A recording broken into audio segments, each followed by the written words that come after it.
Sometimes it is fun to play ocarina at unexpected times and in unexpected places. Can I get 1 large fries, please, and a Coke?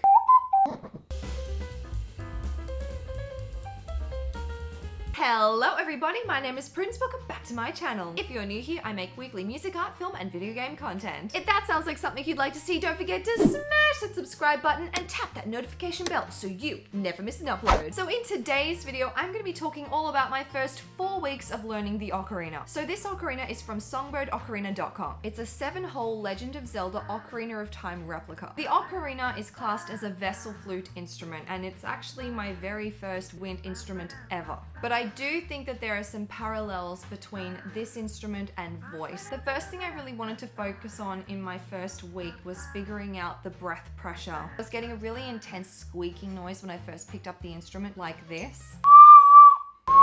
So to combat the airy sound, I've tried to work on my voice like this.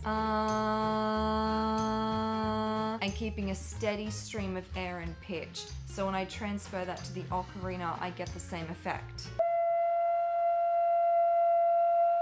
And I've just been trying to pass the air through the instrument in a steady stream so the pitch doesn't go up and down. So I thought about it and I was like, well, when I'm singing and I adjust my breath pressure, that essentially makes a vibrato sound. So it would transfer to the ocarina in the same way. The second thing that I've struggled learning is pitch. I find that once I got the breath pressure right, keeping it consistent for the note value was a lot harder than it looks. So that way I can make sure that the onset and the offset of each note is just as clear as the piano.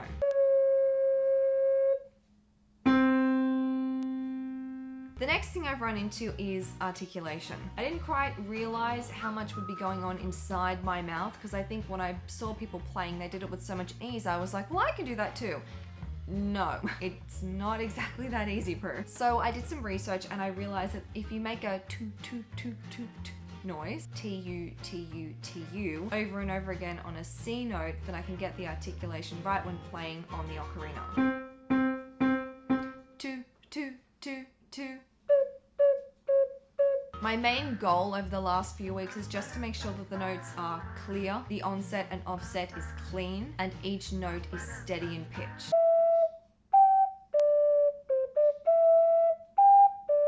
As I am someone who can play multiple different instruments, yes, I did have an advantage because I have a pretty sound understanding of music theory. But the next issue is, how do you read the sheet music for something like this? So if you've subscribed to my channel since the beginning of the year, I made a video on the synth where I talked about how difficult it is when every instrument has a different form of notation. I wish everyone could just agree on one way of notating music, but turns out there's many different ways. So the ocarina has ocarina tabs. And if you're a guitarist or a bass player, you'll be very familiar with tabs. Now, the only thing that I found confusing with the tabs is that it doesn't actually show the note value. It only shows the note. So it doesn't tell you how long each note goes for. So like usual, what I had to do was look at the tabs and then go to the piano and notate them individually so I knew how long each note value was. Although some pieces I think you can orally notate by ear or by memory. The next thing I found really interesting about my practice during the last 4 weeks is finger placement. I don't think you can be lazy playing an ocarina, because if you are lazy, it will sound like this.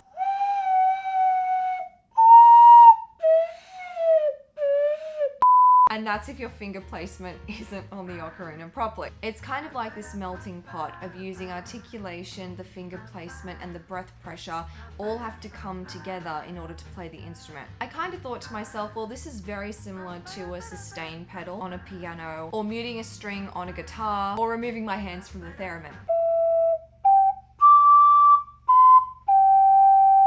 It does have a folky kind of ethereal sound, and that's what drew me to play it. But I think it's also challenging me to become a better musician and connect with my voice and my breath pressure in a way that I don't think I would have if I hadn't originally picked up the ocarina. So for my final thoughts, what I'm going to do is on my channel in another 4 weeks, I'm going to do an ocarina performance. I'm really going to challenge myself to listen to other ocarina players. And if any of my subscribers play the ocarina, don't forget to leave a comment in the description box below, because every little bit of help at the moment counts.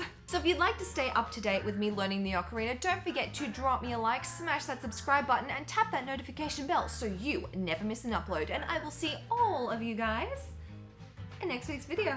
Bye! You know what this reminds me of? If you have seen Willy Wonka, like the original Willy Wonka, Gene Wilder has a little whistle in the film and he calls the Oompa Loompas with it. That's how I feel.